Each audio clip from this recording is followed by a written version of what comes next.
Hi guys, तो आप देख रहे हैं मार्केट वाला उर्दू। तो आज तकरीबन हमने दिया था 7:50 पे सिग्नल दिया था। ये चेक करें आप। BE8 USDT short signal entry हमारी थी 4:91 और 5 पे। और हमारा आखिरी टारगेट है 3:73 पे।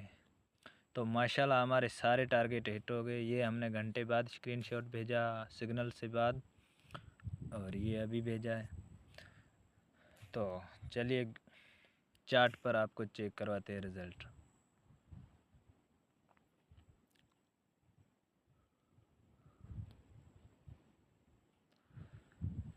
तो हम जो भी सिग्नल तकरीबन हमारे बहुत अच्छे और वीआईपी होंगे।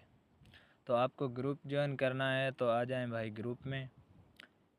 मैं बायो में ये दे देता हूँ व्हाट्सएप नंबर मेरा।